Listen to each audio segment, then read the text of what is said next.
हनुमान यहाँ आ गया है, तो महाराज केसरी को सूचना भिजवा दी जाए ताकि वो भी वापस आ सके।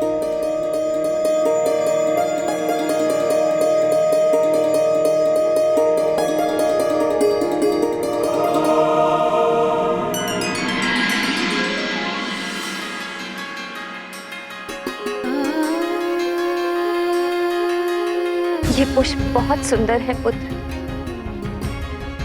किंतु मेरे जीवन उपवन सबसे सुंदर और सुगंधित पुष्प तुम हो हनुमान।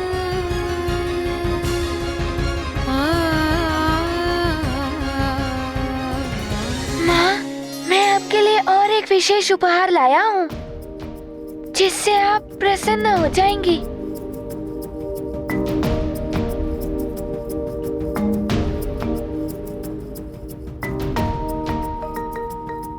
माँ,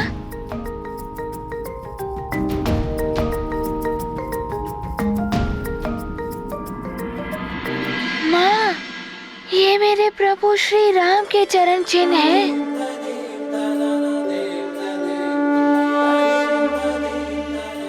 भले ही आप उनसे नहीं मिल पाई, किंतु मैं उनके चरण चिन्ह लाया हूँ।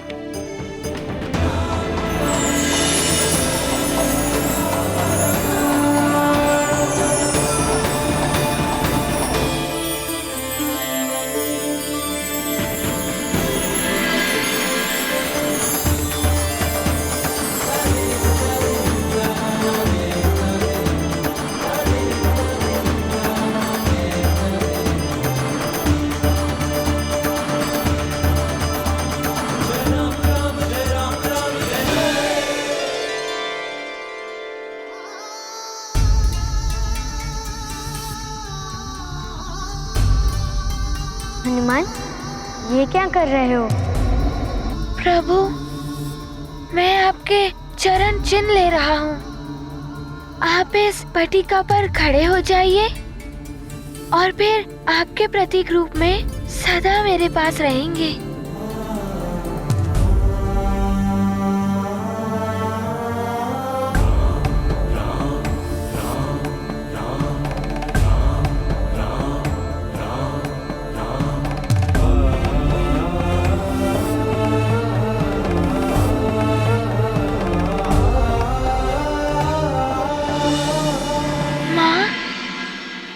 पिताश्री कहाँ है?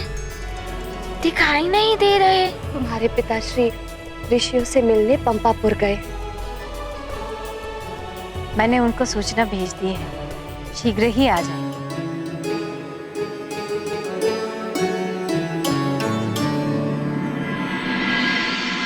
ये समय कठिन है, हमें एकता बनाए रखनी होगी, तभी हम एक मत होकर इस संकट से उभर पाएंगे। चंद्रदेव पर शनिदेव की दशा भी आरंभ होने वाली है और शनिदेव की दशा में चंद्रदेव के लिए अमृत की रक्षा करना कठिन होगा। हम सबको मिलकर शनिदेव से प्रार्थना करनी चाहिए कि वो चंद्रदेव पर अपनी दृष्टि का प्रभाव न डालें, जिससे चंद्रदेव विचलित ना हो और एकाग्रता के साथ अमृत की रक्षा कर सके। इसके लिए हमें एक मत और एकत्रित रहना ही होगा, किंतु शनिदेव किसी की सुनने वाले नहीं। उन्होंने तो समय आने पर महादेव पर भी अपनी दृष्टि डाल दी थी। इसीलिए शनिदेव के आगमन से पहले मैं आप सबसे विमर्श कर रहा हूं। हम सबको एक मत होकर शनिदेव को समझाना होगा। आप सत्य कह रहे हैं देवराज।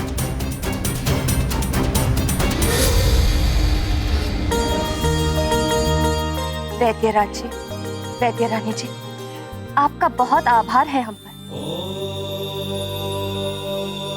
जो आपने हनुमान को पूर्ववत सामान्य कर दिया। महारानी अंजना, इसीलिए तो हम हनुमान को अयोध्या ले गए थे।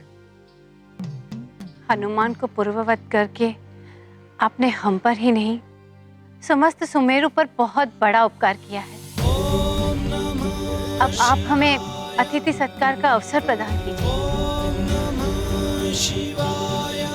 हाँ वैद्यराज जी, वैद्यरानी जी, आपकी सेवा करके मुझे बहुत प्रसन्नता होगी। आपके सत्कार में कोई कमी नहीं रखूंगी मैं।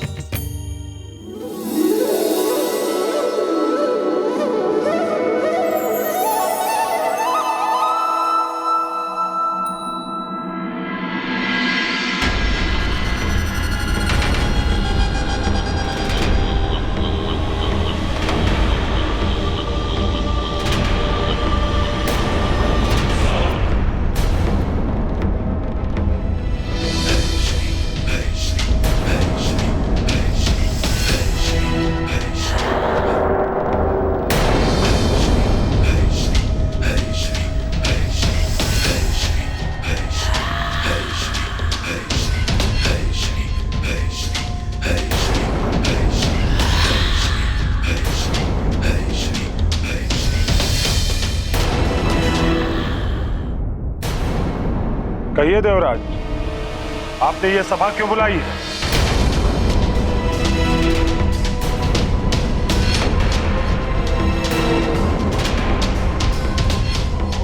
शनिदेव, आपको ज्ञात ही होगा कि महापूर्णिमा आने वाली और उसी समय चंद्रदेव पर आपकी दशा भी आरंभ होने वाली।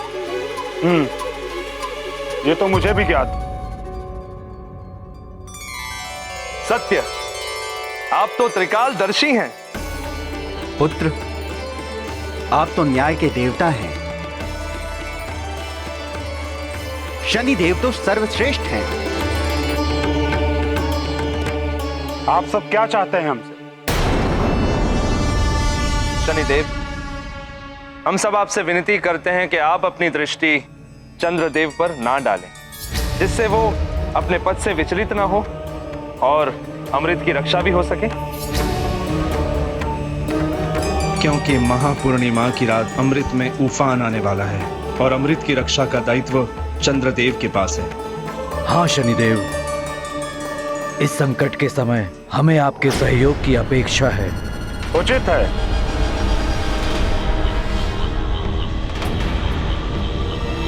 किंतु क्या हुआ शनिदेव?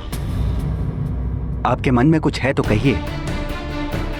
मैं ये कहना चाहता हूं कि स्वयं चंद्रदेव यहां अनुपस्थित हैं।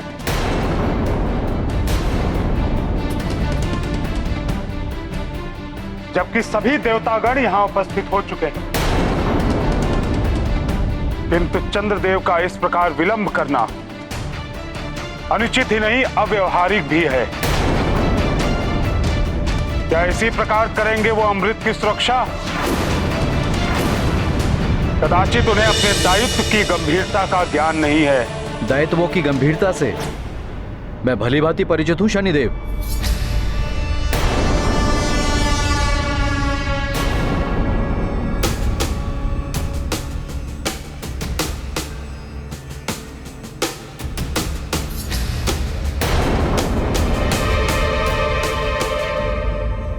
प्रणाम देव राजेंद्र।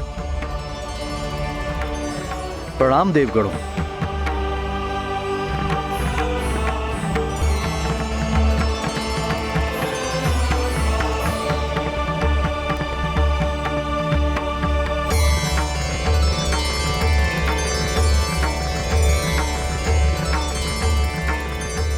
शनिदेव, मेरे दायित्वों पर प्रश्न ना ही उठाएं तो ही उचित होगा। मैं सप्त ऋषि, अत्रि का पुत्र, ब्रह्मांड के अधिष्ठाता, दक्ष का जमाता, उनकी 27 पुत्रियों का पति हूं। मेरी श्रेष्ठता का प्रमाण यह है कि स्वयं महादेव ने मुझे अपने मस्तक पर धारण किया हुआ है और वे चंद्रशेखर कहलाए। मैं अपने सभी दायित्वों को स्वयं संभालने में सक्षम हूं। चंद्रदेव, इस विशेष महापूर्णिमा के अवसर पर अमृत में अधिक उफान आने वाला है, जो चंद्रलोक सहित समस्त ग्रहों को प्रभावित कर सकता है। इसलिए आपकी सहायता है तो हम सभी यहाँ। देवराज, उचित ये होगा कि शनिदेव अपना दायित्व संभालें। मेरे उत्तरदायित्व मैं संभाल लूंगा।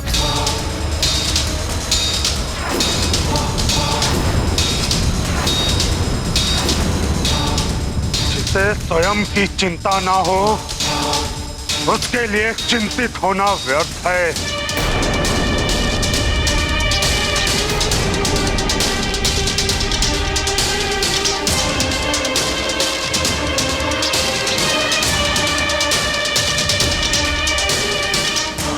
शनिदेव को तो क्रोध दिला दिया चंद्रदेव ने। कहीं शनिदेव ने पलटकर सीधे दृष्टि डाल दी चंद्रदेव पर तो अनर्थ हो जाएगा। देवराज, उचित ये होगा कि शनिदेव अपना दायित्व संभालें। मेरे उत्तरदायित्व मैं संभाल लूंगा। चंद्रदेव, अब तुम मुझसे नहीं बच सकते।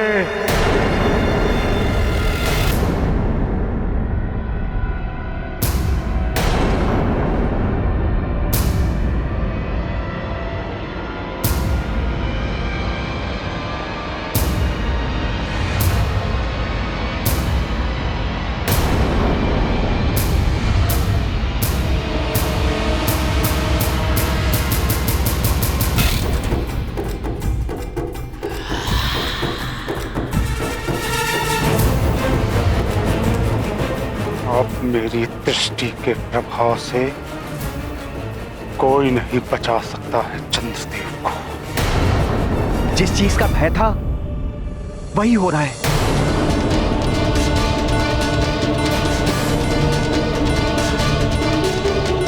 अभी तो शनिदेव ने चंद्रदेव पर आंशिक दृष्टि ही डाली है, किंतु अब पूर्ण डालकर ही शांत होंगे।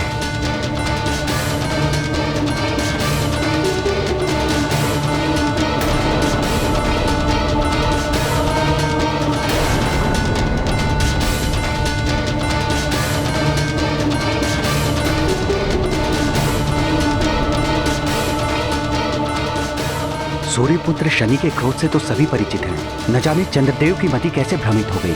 अब क्या होगा चंद्रलोक का, और क्या होगा वहां रखे हुए अमृत का।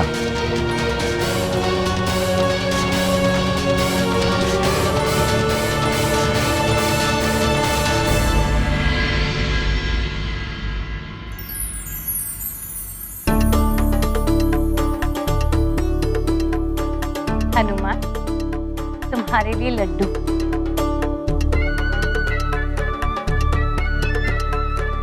अरे वाह, माँ के हाथ के बनाए लड्डू। और ये तुम्हारी प्रिय कबरी गाय का दूध।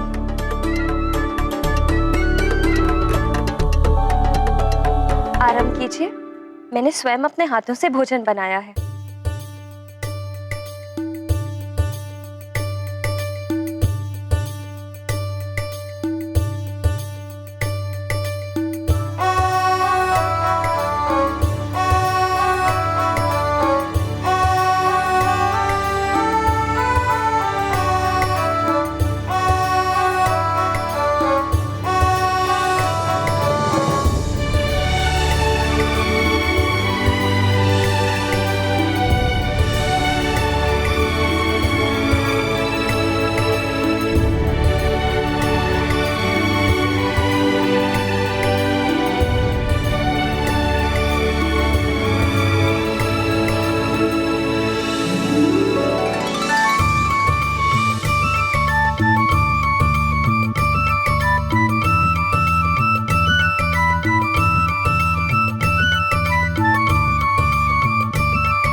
चंद्रदेव, आज देव सभा में आपने मुझे अपमानित किया, और वो भी अकारण ही।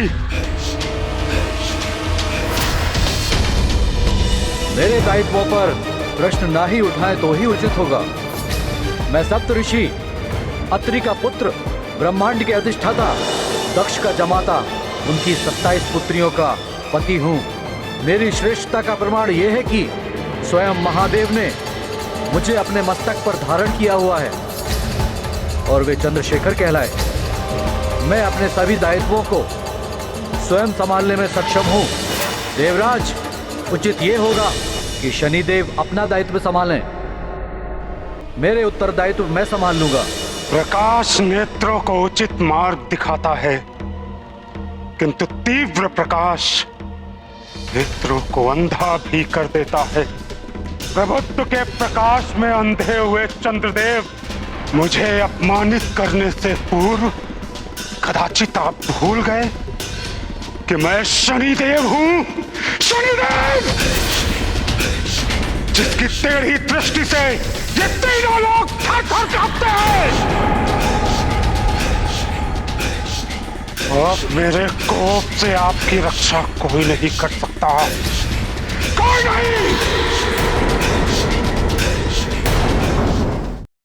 सत्कार तो आपने बहुत अच्छा किया महारानी अंजना। अब हमारे प्रस्थान का समय हो गया है, हमें आज्ञा दें।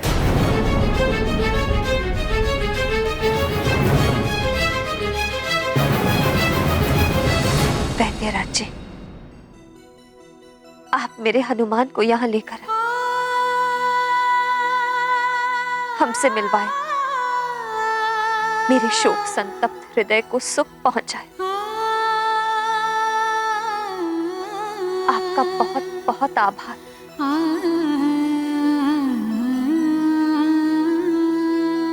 बस एक निवेदन और है, भविष्य में भी हनुमान को कभी कभी मुझसे मिलाने के लिए ले आया करिए। आपका मुझ पर बहुत बड़ा उपकार होगा।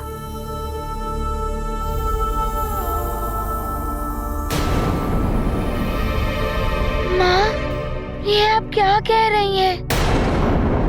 क्या अब भी मुझे वैद्यराज जी के साथ जाना होगा?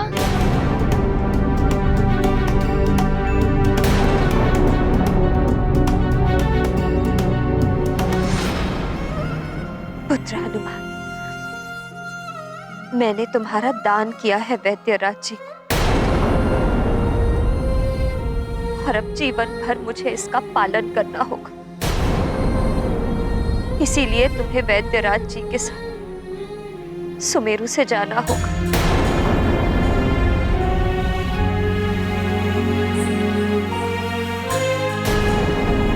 माँ, मैं आपको छोड़कर नहीं जाऊंगा।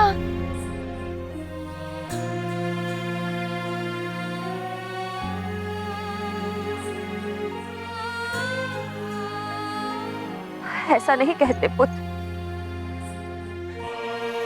दिया हुआ वचन और दान कभी वापस नहीं लिया जा सकता।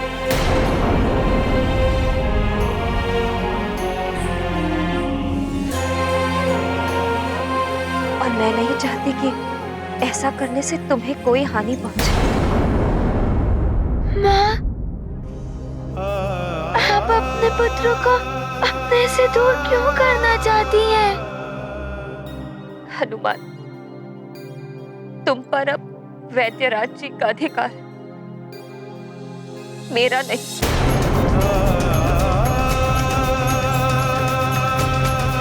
मैं चाहकर भी तुम्हें नहीं रोक सकती। माँ, आप अपने से मुझे विलग कैसे कर सकती हैं?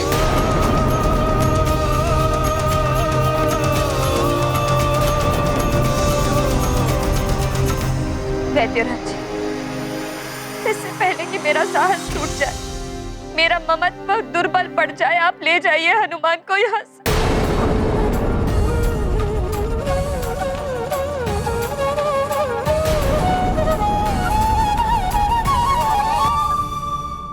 देवी अंजना, हमारे जाने से पूर्व आप भली भांति देखकर बताइए, आप संतुष्ट तो हैं? आपने जो मुझसे कहा था, क्या उसके अनुसार आपका पुत्र अब पूर्णतः सामान्य हो गया है ना? हाँ वैद्यराज जी,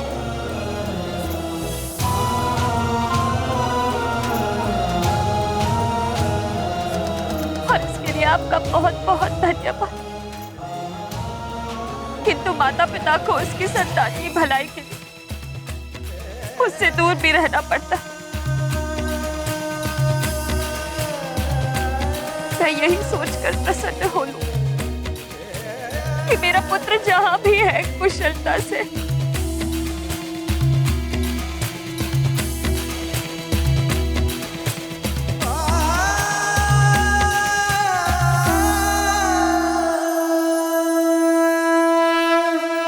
भोले बाबा,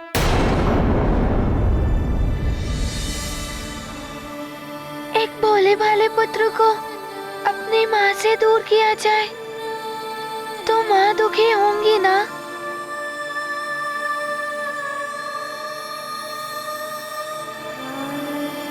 वैद्यराज जी, आप ही सोचिए, एक माँ को दुखी देखकर उनका पुत्र उनसे दूर कैसे जा सकता है?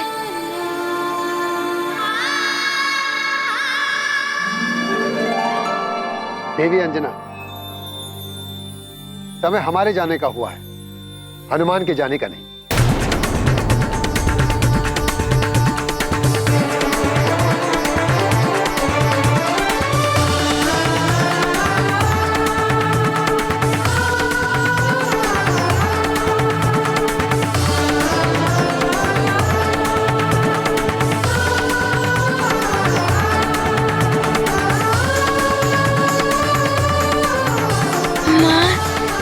कदाचित ज्ञात नहीं होगा, ये भोले बाबा और माता पार्वती का ही चमत्कार है जो मुझे पुनः आपको लौटाने आए हैं। इससे पहले कि मेरा साहस टूट जाए, मेरा ममत्व दुर्बल पड़ जाए, आप ले जाइए हनुमान को यहाँ से।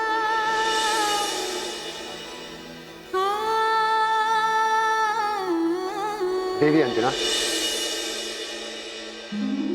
समय हमारे जाने का हुआ है, हनुमान के जाने का नहीं।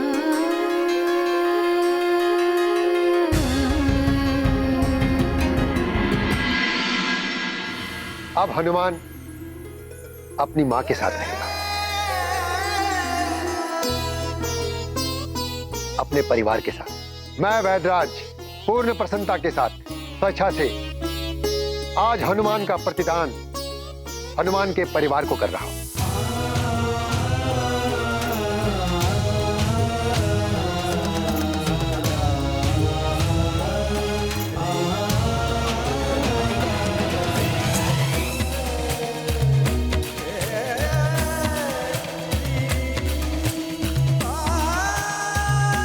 दान हो, क्रय हो या शुल्क, मां से उसकी संतान को कोई भी विलग नहीं कर सकता। और जो ऐसा करता है वो पाप का भागी होता है। आप दोनों मेरे जीवन में भगवान की भांति आए।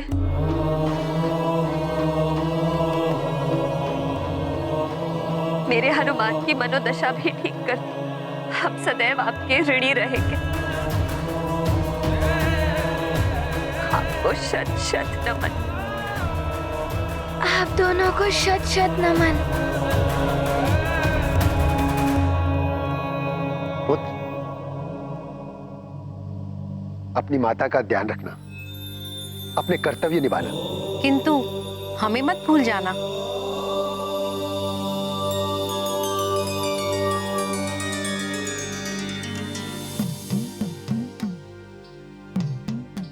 प्रणाम वैद्यराज जी।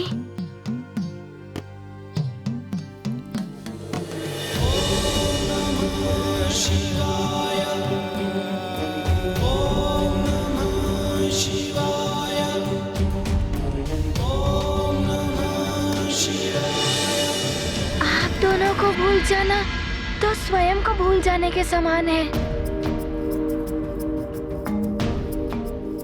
मैं आपके घर आऊंगा आपकी सेवा करने। आपका पुत्र ही तो हूँ। आयुष्मान भव, कीर्तिमान भव।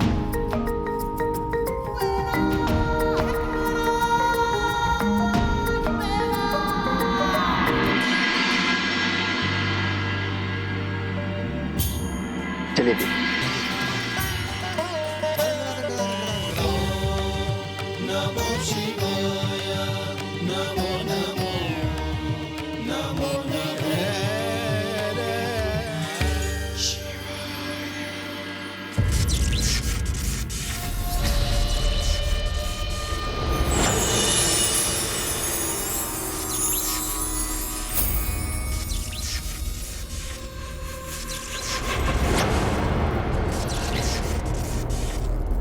शनिदेव, भयभीत होते होंगे सब आपसे, किंतु मैं चंद्रदेव हूँ। अमृत का संरक्षक मुझे यूं ही नहीं बना दिया गया। रक्षक, अमृत की सुरक्षा एवं तुम रक्षकों की सजगता में कोई कमी तो नहीं है? कदापि नहीं चंद्रदेव, आपकी अनुमति के बिना अमृत तो क्या, कोई इस कक्ष तक भी नहीं पहुंच सकता।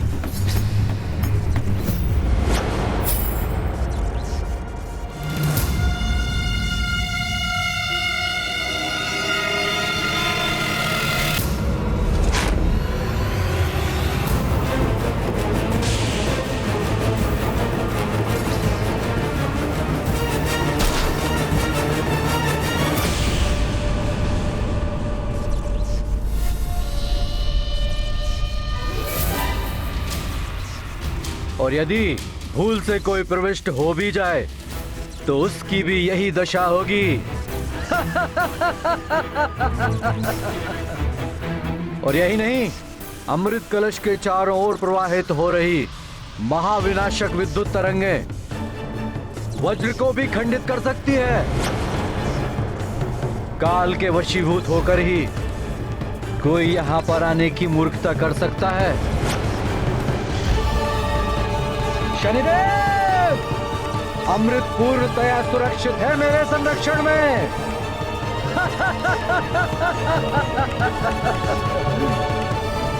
स्वामी, आप यहाँ, और मैं आपको कहाँ ढूंढ रही थी। इस प्रकार तो आप इस कक्ष में कभी नहीं आते। हम कहीं भी कभी भी आ जा सकते हैं। किंतु स्वामी, इस पवित्र स्थल पर आपको इस प्रकार नहीं आना चाहिए था। रोहिणी देवी, कृपया अब आप मुझे ज्ञान मत दीजिए।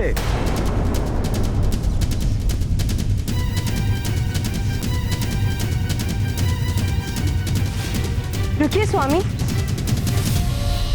स्वामी, पिताश्री ने अभिमंत्रित की हुई रत्न जड़ित अंगूठी आपके लिए भेजी है। यह आपको समस्त बुरे प्रभावों से रक्षित करेगी। भविष्य में आपकी ग्रह दशा पर पड़ने वाले शनिदेव के बुरे प्रभाव को भी ये नष्ट करेगी।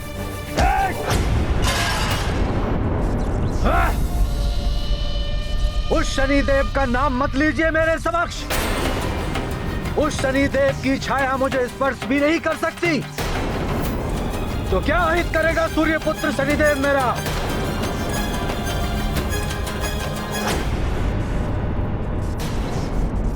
अब आप भी मुझे ज्ञान देने चली आई चित्रा।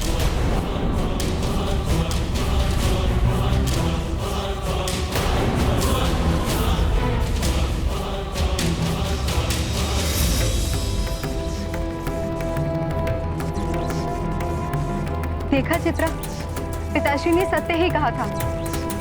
इन पर शनिदेव का प्रभाव है।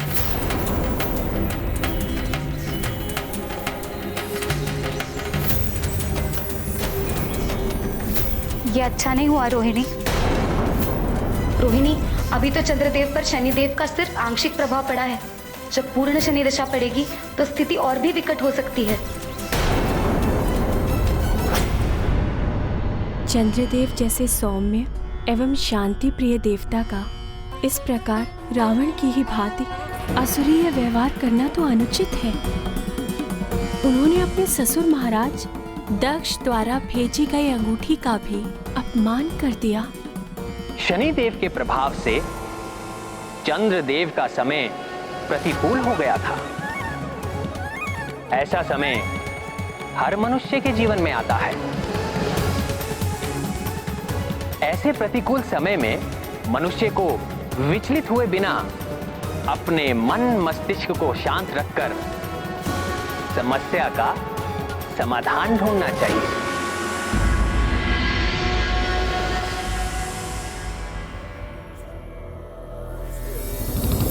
माँ,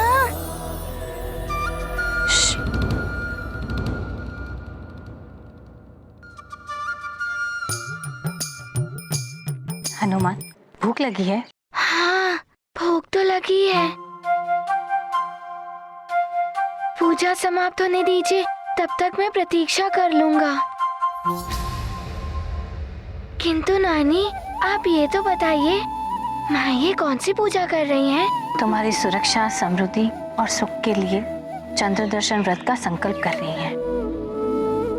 कह रही थी चंद्रदेव ने उन्हें तुम्हारे दर्शन कराए थे। अच्छा, चंद्रदेव ने तो मुझे भी माँ के दर्शन दिए थे।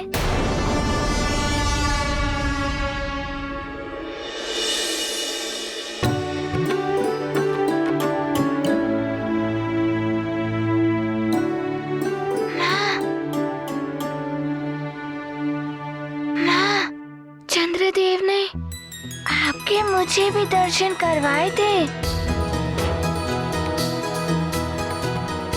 किंतु आज तो त्रयोदशी है, आप व्रत क्यों रख रही हैं? ये व्रत आज से परसों पूर्णमासी तक चलेगा।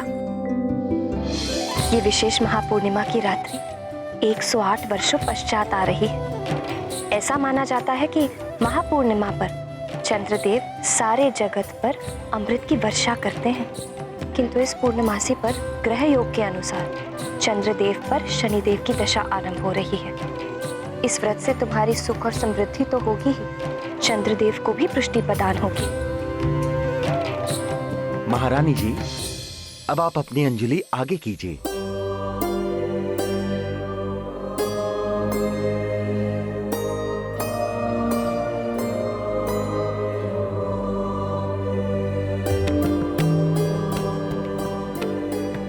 अब आप चंद्र दर्शन व्रत का संकल्प लीजिए। मैं जो कहूंगा आप उसे दोहराइए। मैं देवी अंजना चंद्र दर्शन व्रत का संकल्प लेती हूँ। चंद्र दर्शन व्रत का संकल्प लेती हूँ। आज त्रयोदशी, कल चतुर्दशी एवं पूर्णिमा को सारा दिन व्रत रखूंगी। एवं प्रत्येक दिन चंद्र दर्शन के पश्चात ही अन्न जल ग्रहण करूंगी। मेरा ये व्रत पूर्णिमा को चंद्र दर्शन के पश्चात ही पूर्ण होगा।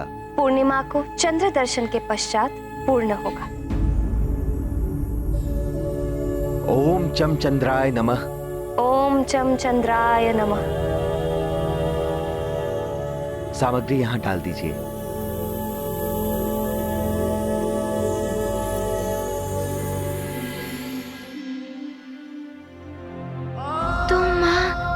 दिन ना ही कुछ खाएंगी, ना ही जल पिएंगी। महारानी जी, आपकी संकल्प पूजा विधि संपन्न हो गई है। चंद्रदेव आपको और आपके परिवार को सुख और समृद्धि प्रदान करेंगे। प्रणाम पुरोहित जी। धन्यवाद। आप लोग दक्षिणा और भोजन ग्रहण कर ही जाइएगा। अवश्य। माँ, आपका कल्याण हो युवराज। हनुमान, उपवन में चलो, फल खाएंगे। हाँ हनुमान, बहुत दिनों पश्चात आज क्रीड़ा में आनंद आएगा। माँ, मैं जाऊं? भोजन तो कर जाओ।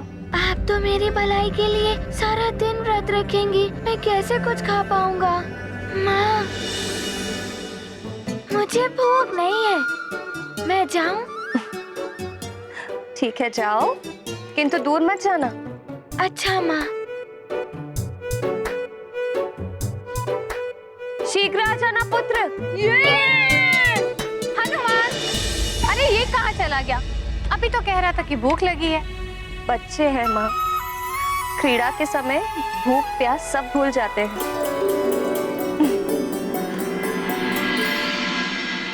नील, ये लो तुम्हारे लिए फल। हनुमान, तुमने कैसे पिशाचों को परास्त किया? हाँ, पिशाच तो बड़े भयानक होते हैं। बताओ ना क्या हुआ था? बातें बाद में करेंगे, बहुत दिन हो गए क्रीड़ा का आनंद नहीं लिया। आज क्रीड़ा का आनंद लिया जाए। किंतु किस क्रीड़ा का आनंद ले? हनुमान तो अपनी शक्तियों से हमें परास्त कर देगा। हनुमान, तुम हमें वचन दो, तुम क्रीड़ा में वरदानी शक्तियों का उपयोग नहीं करोगे। तो ठीक है, मैं वचन देता हूँ, अच्छा कौन सा खेल खेलेंगे? कुछ ज्ञान मुझसे भी ले लो। कंदूक प्रहार क्रीड़ा कैसी रहेगी? बहुत अच्छा रहेगा। तो चले। देखो मैं तृतीय तक गिनूंगा और जिसने तृतीय पर ये कंदूक उठा ली वो पहले प्रहार करेगा। सावधान। प्रथम, द्वितीय और तृतीय। मैं पकड़ूंगा, तुम्हें पकड़ूंगा। हाँ, इधर देना। मैं लूंगा। रुको, तुमने कंदूक फिर से उठा ली? तुम वरदानी शक्ति का उपयोग कर रहे हो। नहीं, मैं तो दौड़ कर आया। तुम ही शीघ्रता से नहीं दौड़ रहे थे, तो मैं क्या करूं? अच्छा, तो तुम किसी और पर प्रहार करो तो मैं भी दौड़ सकूं। फिर देखते हैं ये कंदूक पहले तुम उठाते हो या मैं उठाता हूँ। अच्छा, तो ऐसा है। संभलो सुशील।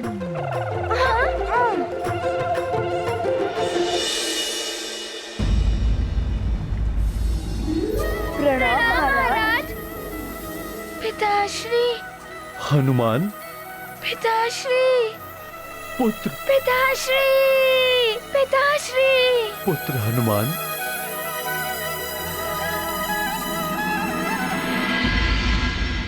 पिताश्री। पिताश्री। पुत्र हनुमान।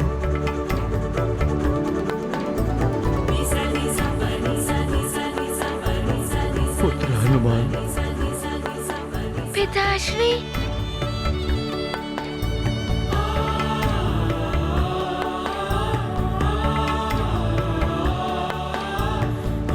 पिताश्री, वैद्यराज जी स्वयं मुझे यहाँ ले आए। हाँ पुत्र, ये तो बड़ा उपकार है वैद्यराज जी का, जो उन्होंने मेरा पुत्र और सुमेरु का राजकुमार लौटा दिया।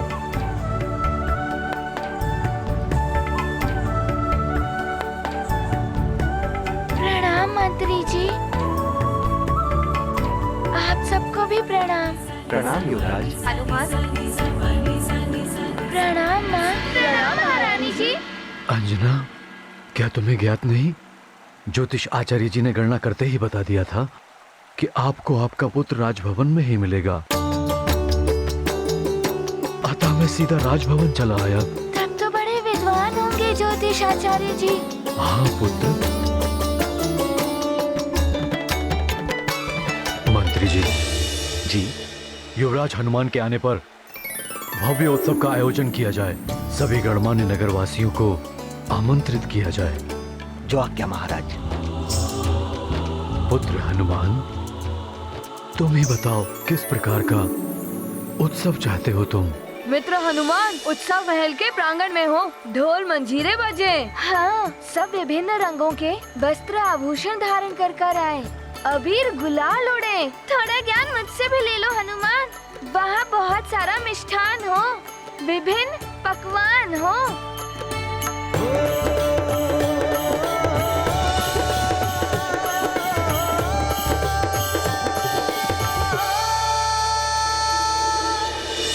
बैठिए, मैं आपको भोजन परोसता हूँ। प्रजा की सेवा करना राजा का प्रथम कर्तव्य है। मुझे भी तो आप सबकी सेवा करने का सौभाग्य मिलना चाहिए। पिताश्री, प्रजा के आनंद से ही राजा का आनंद जुड़ा हुआ होता है। पिताश्री, हनुमान की इच्छा है कि उत्सव ऐसा हो कि नगर में सारे घरों में प्रसन्नता भर दे। प्रत्येक गृह में उत्सव हो। माँ का व्रत भी है और माँ का व्रत तभी पूर्ण होगा जब सारी प्रजा सुखी होगी। हनुमान, प्रजा के प्रति तुम्हारा ये प्रेम देखकर मुझे अति प्रसन्नता हुई। तुम जैसा कहोगे वैसे ही उत्सव का आयोजन होगा। बताओ पुत्र, क्या इच्छा है तुम्हारी? पिताश्री, सबका अर्थ ये नहीं कि एक दिवस के लिए सब आए। अच्छा भोजन किया, कुछ मनोरंजन हुआ और हो गया उत्सव। सच्चा उत्सव तो तब होगा जब आप प्रजा के लिए अन्न के भंडार खुलवा दें,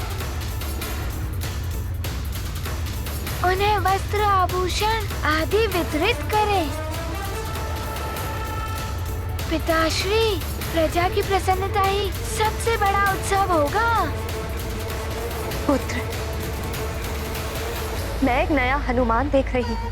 तुम्हारी शिक्षा एवं तुम्हारी यात्रा ने तुम्हारे विचारों को परिपक्व बना दिया है।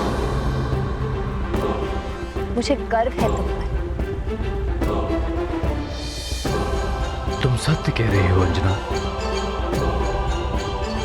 मुझे हनुमान के अंदर एक ऐसा भावी राजा दिखाई दे रहा है जिसके राज्य में प्रजा सदैव सुखी रहेगी।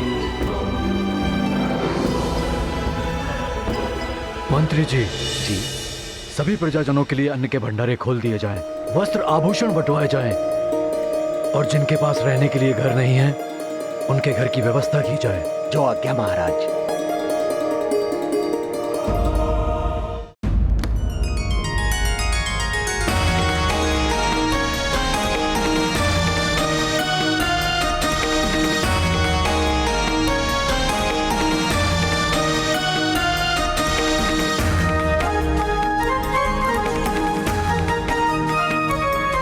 अनुचरों, ये अन्न वस्त्र आदि सुमेरु नगर के हर घर में वितरित किया जाए। जो निर्धन है या जिन्हें इसकी आवश्यकता है, हर घर में आनंद उत्सव होना चाहिए।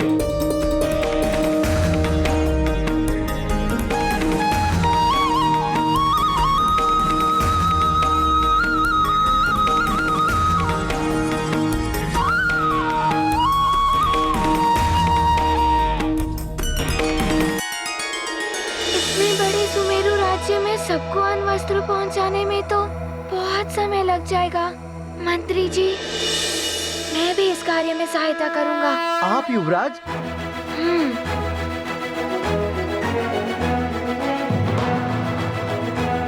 माँ, मुझे दाल चाहिए। घर में है ही नहीं दाल, तो दूं कहाँ से? हनुमान जैसे युवराज पाके हम तो धन्य हो गए।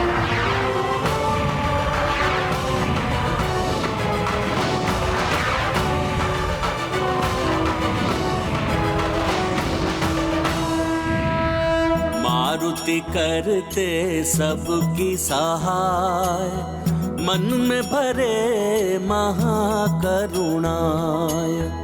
अपनी प्रजा का रखते मान, महाकृपालु वीर हनुमान।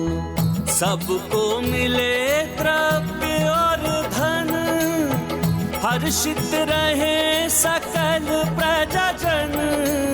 सुख दे दाता सुख के धाम, जय जय हनुमत बल के धाम। ये गाथा महाबली हनुमत की, रुचिकर लीला राम भगत की। जय जय जय रघुनंदन राम, जय जय जय महाबली हनुमान।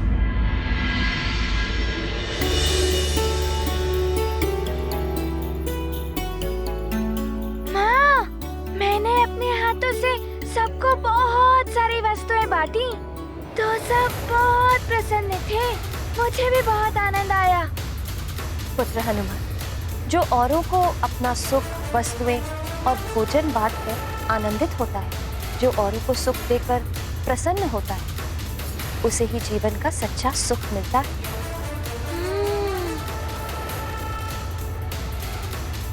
मेरे उधर अधिक उछल कूद मत करो। मुझे ज्ञात है हनुमान को भूख लगी है, किंतु माँ भी तो भूखी है। उनकी पूजा तो समाप्त होने दो। माँ, मैं भी आपके कार्य में हाथ बटाऊं?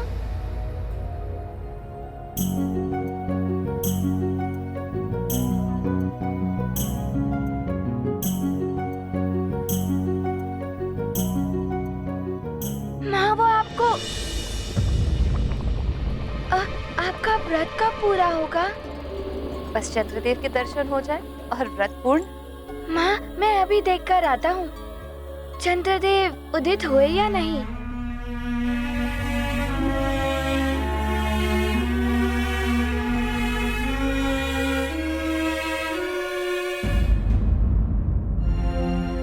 चंद्रदेव कहाँ हैं आप? शीघ्र उदित होइए। ना जाने चंद्रदेव कब उदित होंगे। आज ही विलंब करना था उन्हें। उतावले मत हो पुत्र, चंद्रदेव तो अपने समय अनुसार ही उदित होंगे। माँ, मुझे तो प्रतीत हो रहा है कि आज चंद्रदेव अधिक विलंब कर रहे हैं।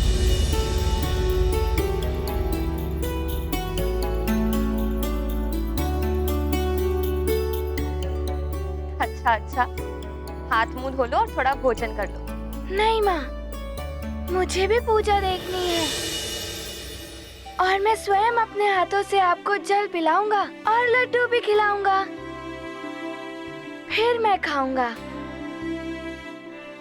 अंजना, पूजा की थाल सज्जित कर लो। चंद्रदेव कभी भी उदित हो सकते हैं। उचित है माँ। बस अब चंद्रदेव निकलेंगे, माँ की पूजा पूर्ण हो जाएगी, फिर हनुमान माँ के साथ ही भोजन करेगा।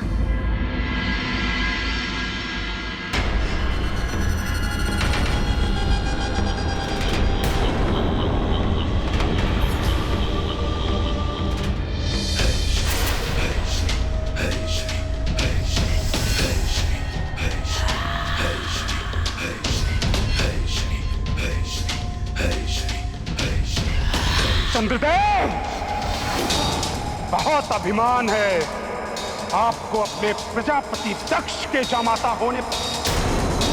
घमंड है महादेव के शीश पर विराजमान होने का। अब देखना कैसे मैं आपके घमंड को तोड़ता हूं। देव सभा में मैंने आप पर आंशिक रूप से दृष्टिपात किया, किंतु अब मैं आप पर पूर्ण रूप से दृष्टिपात करूंगा। ये लीजिए माँ, पूजा की थाल सज्जित हो गई। देख लीजिए, ठीक है ना?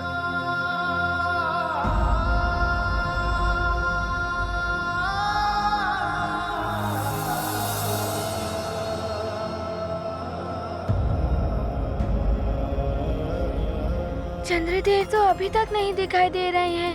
शीघ्र दर्शन दीजिए चंद्रदेव, कब तक मेरी माँ भूखी रहेंगी?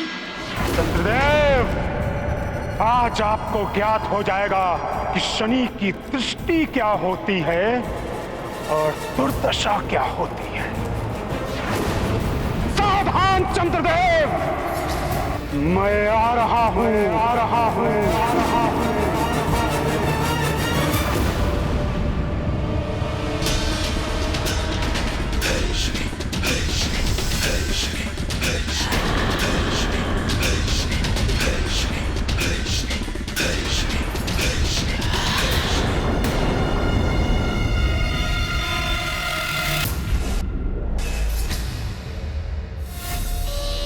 स्वामी, इस प्रकार निश्चिंत बैठने से कुछ नहीं होगा। शनिदेव के प्रकोप को रोकने के लिए कुछ तो कीजिए स्वामी। चित्रा, रोहिणी, मुझे किसी का भय नहीं है। भुजंगों के लिपटने से चंदन विषाक्त नहीं हो जाता। प्रणाम चंद्रदेव। आपके ससुर श्री प्रजापति महाराज दक्ष को जो आपने संदेश भेजा था, उसका उत्तर दिया है प्रजापति ने। पिताश्री का संदेश? कहिए दूत, क्या संदेशा भेजा है पिताश्री ने? चंद्रदेव, महाराज दक्ष ने कहलाया है कि आपके और शनिदेव के बीच इस विवाद को शीघ्र विराम देना संसार के हित के लिए बहुत आवश्यक है और इसके लिए आपको विवेक से कार्य लेना चाहिए। उचित होगा आप शनिदेव से क्षमा याचना कर लें। मैं अविवेकी नहीं हूं। जो महाराज दक्ष मुझे विवेक का पाठ पढ़ाने चले हैं, मैं चंद्रदेव, मैं क्षमा मांगूंगा शनिदेव से। जाओ, जाके कह देना प्रजापति दक्ष को कि मुझे उनकी सलाह की कोई आवश्यकता नहीं है।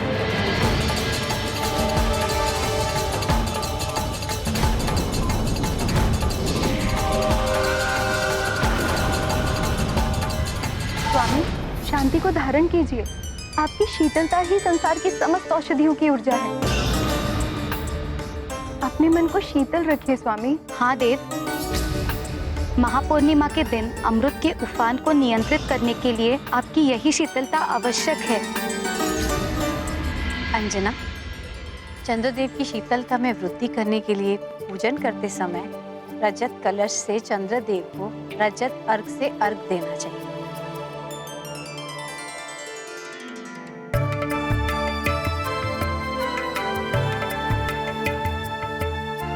महारानी जी, बहुत अच्छा लग रहा है आपको इस प्रकार प्रसन्न देखकर।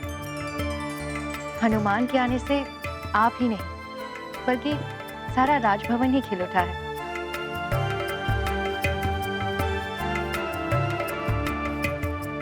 माजरिका, हमारा हनुमान है ही ऐसा पुष्प, जहां भी जाता है सुगंध बिखेर देता है।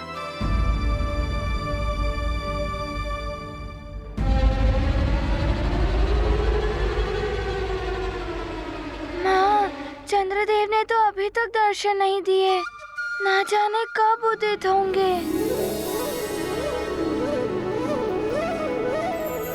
नारायण नारायण।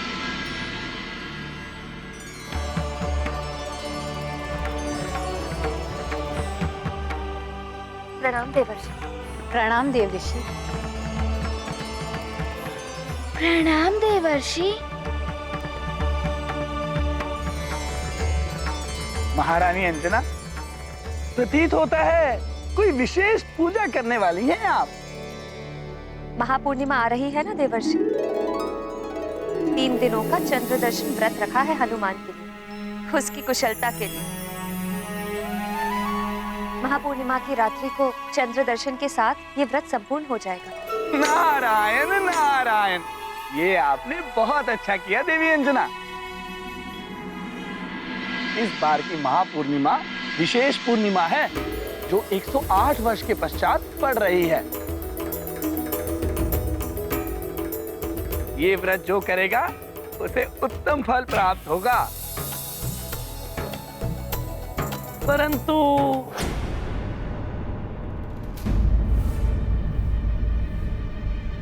देवर्षि, आप बोलते बोलते रुक क्यों गए? कोई समस्या है क्या? नारायण नारायण, समस्या तो नहीं है, परंतु समस्या आ सकती है, क्योंकि चंद्रमा पर शनि दशा का योग बन रहा है।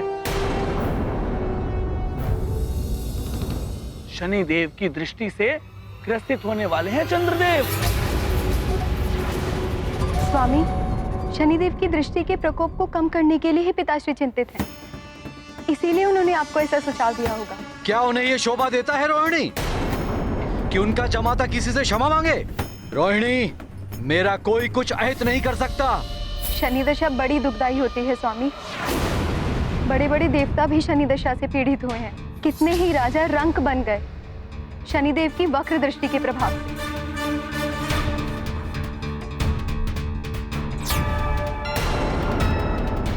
स्वामी, ब्रह्मांड के अधिष्ठाता हमारे पिताश्री प्रजापति दक्ष जब ऐसा कह रहे हैं तो कुछ संकट की बात होगी ही ना।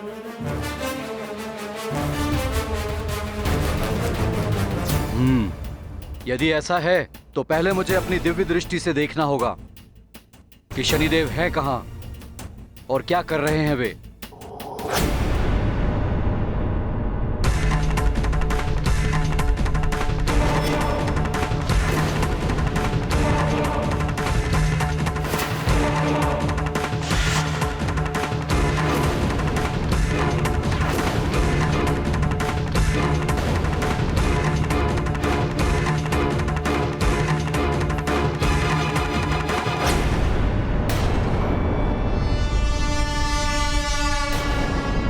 शनिदेव तो इसी ओर आ रहे हैं। अब क्या होगा? पिताश्री ने बताया था कि शनि दशा के दुष्प्रभाव से राजपाट तो क्या परिवार तक छिन जाते हैं। मैं कोई साधारण राजा या देवता नहीं हूँ रोहिणी, चंद्रदेव हूँ मैं। अमृत का रक्षक, अमृत का रक्षक, अमृत का रक्षक। देवर्षि, चंद्रदेव और शनिदेव देवता ही है ना? गृह मंडल के सदस्य हैं। क्यों वो आपस में संकट बनेंगे एक दूसरे के लिए? नारायण नारायण। शनि देव न्याय के देवता हैं। मनुष्य को उसके अच्छे बुरे कर्मों के अनुसार फल प्रदान करते हैं और शनि देव की दृष्टि का प्रभाव सब पर समान रूप से पड़ता है, चाहे वो मानव हो, दानव हो, देव हो या फिर स्वयं त्रिदेव। त्रिदेवता भी? ये आप क्या कह रहे हैं देवर्षि? शनि देव की दृष्टि से तो स्वयं महादेव भी बच नहीं सके थे। भोले बाबा, किंतु ऐसा क्या हो गया था देवर्षि? बताइए ना। हनुमान हनुमान हनुमान हनुमान। प्रणाम देवर्षि। अच्छा हुआ तुम सब भी उचित समय पे आ गए। आओ बैठो।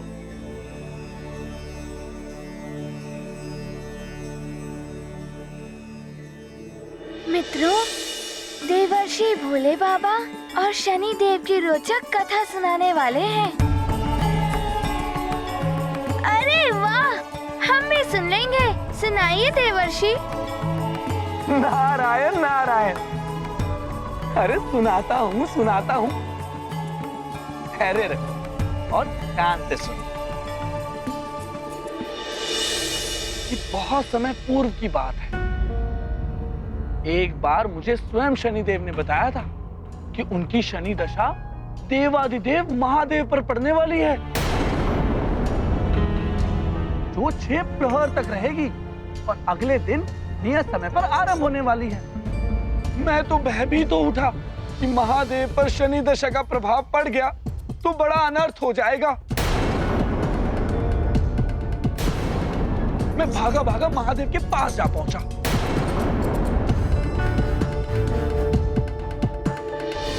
नारायण नारायण।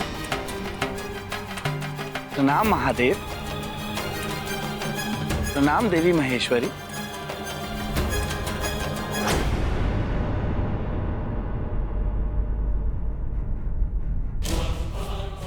महादेव, अनर्थ होने वाला है। आप पर संकट है प्रभु।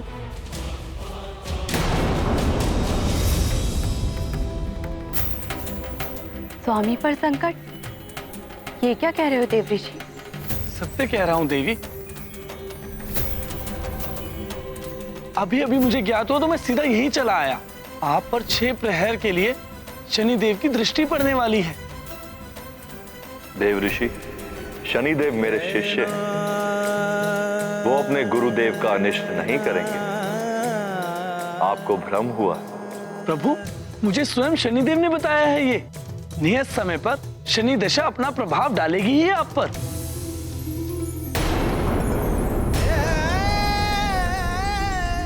देव ऋषि, शनिदेव मुझ पर दृष्टि तभी डाल सकेंगे जब उनकी दृष्टि मुझे ढूंढ पाएगी। अर्थात अज्ञातवास?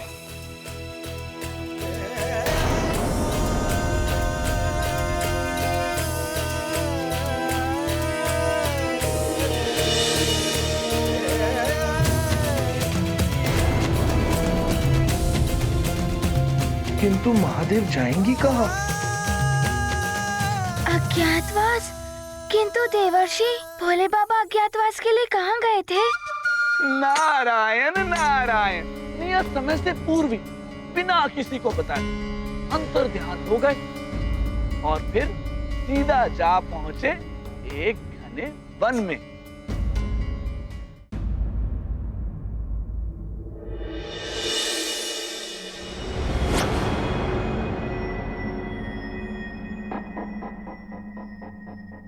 ये वन तो बहुत घना है,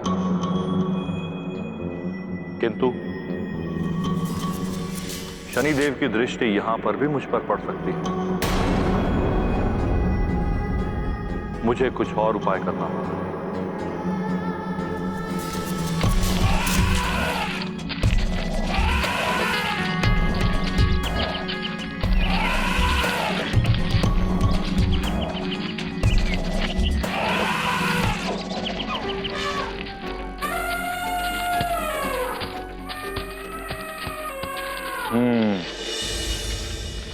गज व्रत। यदि मैं गज रूप धारण कर लूं तो शनिदेव मुझे नहीं पहचान पाएंगे।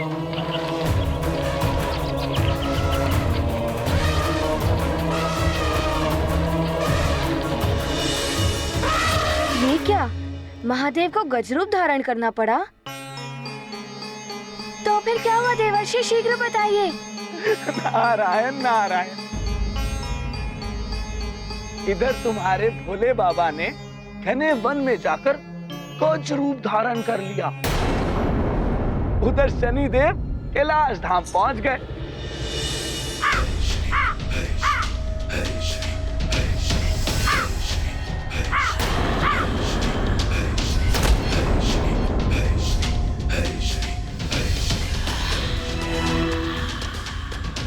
प्रणाम देवेश्वरी।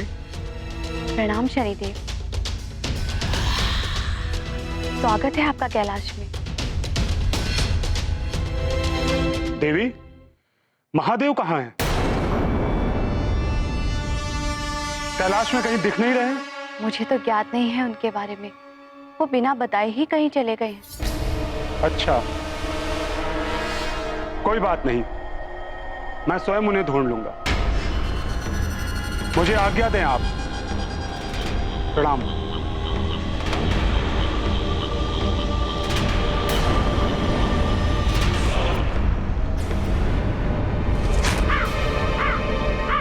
कहीं शनिदेव ढूंढ न ले स्वामी को, ना जाने अब क्या होगा। अच्छा, तो माता पार्वती को भी ज्ञात नहीं था कि भोले बाबा ने गजरूप धारण कर लिया। किंतु गजरूप धारण करने के पश्चात क्या किया था महादेव ने? गज रूप धारण करके महादेव गज वृंद में सम्मिलित हो गए, किंतु कुछ समय के पश्चात उन्हें क्षुधा सताने लगी।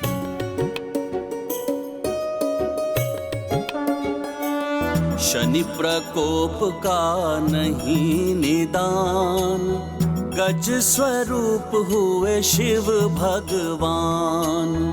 वन वन भटके हो भय आकुल, विश्वनाथ शनि कोप से व्याकुल। गजरूप रखा तो अब क्षुधा भी लग गई, अब क्या करूं मैं? क्या करूं? क्षुधा तो बढ़ती ही जा रही है।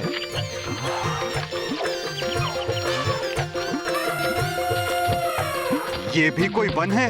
यहाँ तो फल वाला कोई वृक्ष ही नहीं है। क्षुधा का क्या करूं?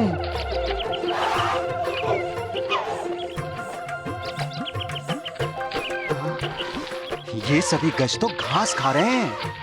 प्रतीत होता है कि मुझे भी इन सब की भांति ही इस घास का ही भोजन करना होगा। क्षुधा भी बढ़ रही है। महादेव, इसी से क्षुधा शांत करो।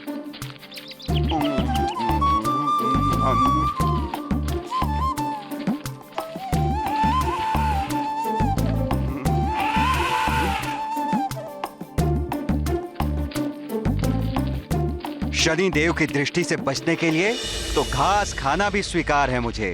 वाह रे शनि देव, अपने गुरु को भी विवश कर दिया घास खाने को। अरे अरे, भोले बाबा को घास भी खानी पड़ गई। अब तो रुकना कठिन है देवर्षि, शीघ्र बताइए क्या हुआ। क्या शनिदेव भोले बाबा को ढूंढ पाए? नारायण नारायण, बताता हूँ, सुनो। उन्हें तो भय सता रहा था कि कहीं शनिदेव वहां आ गए और उन्हें इस रूप में भी पहचान लिया तो क्या होगा। नारायण नारायण।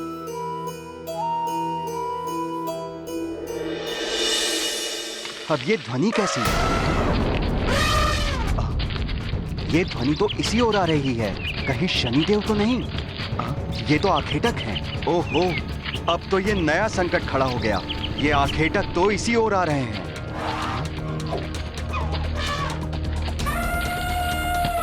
अरे गजशावक, कुछ अत्यधिक ही आकर्षक है ये।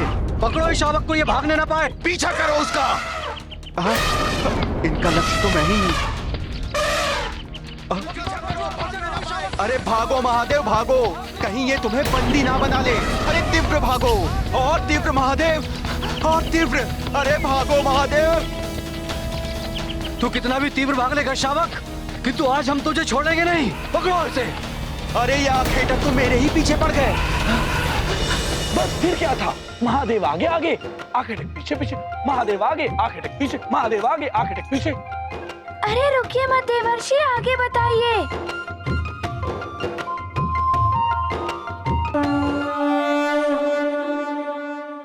राम भक्त महाबली हनुमान को जानना हो तो चैनल को सब्सक्राइब करें और बेल आइकॉन दबाना न भूलें।